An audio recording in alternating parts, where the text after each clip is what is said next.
Good morning. Red is the color of blood. Red is the color of martyrs who shed their blood because they are disciples.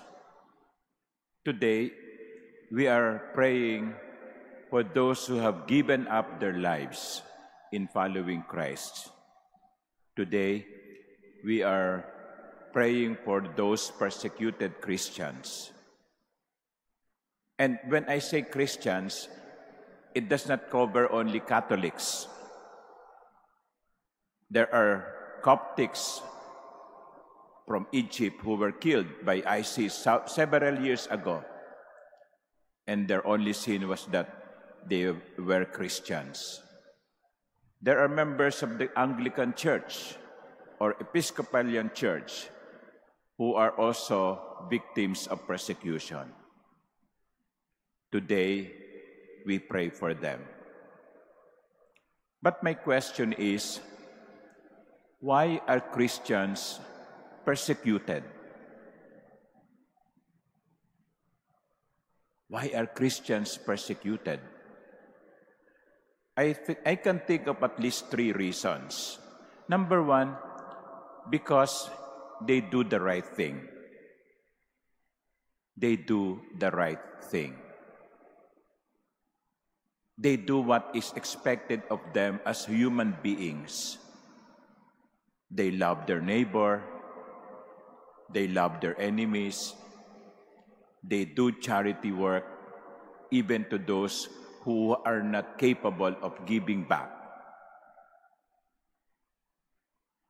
They do the right things, and those who are doing the wrong things will necessarily hate them. And that is our experience. In a workplace, for example, you are trying to come on time. You try to be prompt. If the time starts at 8, even 5 minutes before 8, you have already bundled in. And you leave on time. And you do the right thing during those times that you are paid. And there are some workmates who are not doing those things. And they will think of you as, nagpapalakas yan eh. Gusto lang niya ma-promote. If you are doing the right things, you will also be persecuted. Because there are people who are not doing the right things and they will hate you. So that's the first. The second is, Christians are persecuted because they stand for the truth. They don't spread fake news. They see and say what they see, the truth. And that in several years now, the truth has been the casualty. People are deceived. People are fooled because falsehoods were spread. Marami ang mga naloloko sa social media dahil maraming nagkakalat ng mga fake news. A Christian who is worthy of his name as a Christian should be standing by the truth. Bawal sa Kristiyano ang sinungaling. Bawal sa Kristiyano ang sinungaling. But be ready. When you speak for the truth, you will be persecuted by people who are living in lies.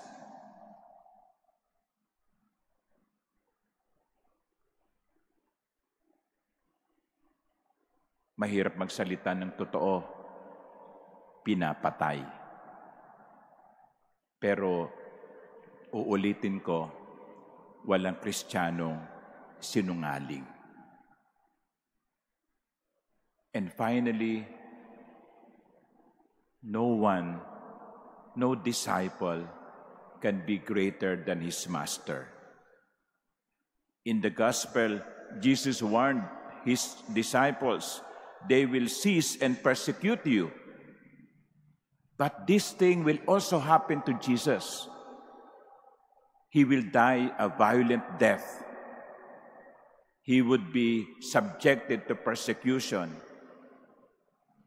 And so if the master has gone through persecution and died violently, do not be surprised if you as a disciple will experience the same.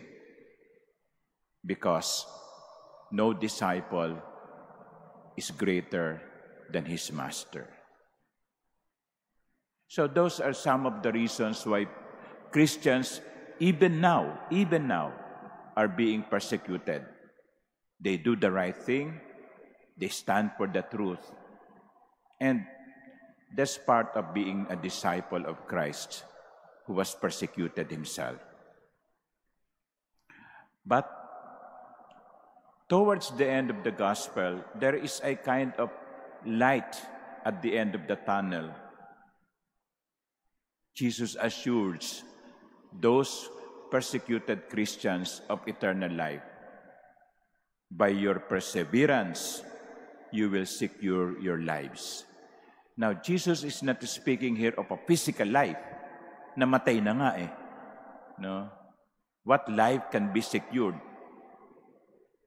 if you have been killed already? What is this life that is promised to a Christian who remains faithful until the end? Eternal life. Buhay na walang hanggan. Ang naghihintay sa isang alagad na tapat hanggang kamatayan. As we continue to pray for persecuted Christians, perhaps we should examine ourselves also. Am I instrument of persecution too? Baka ipinagdarasal natin yung inuusig ng mga Kristiyano, pero nagiging taga-usig din tayo kuminsan.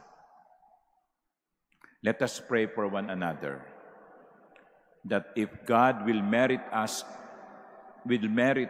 to experience persecution, let us pray that we may be steadfast until the end.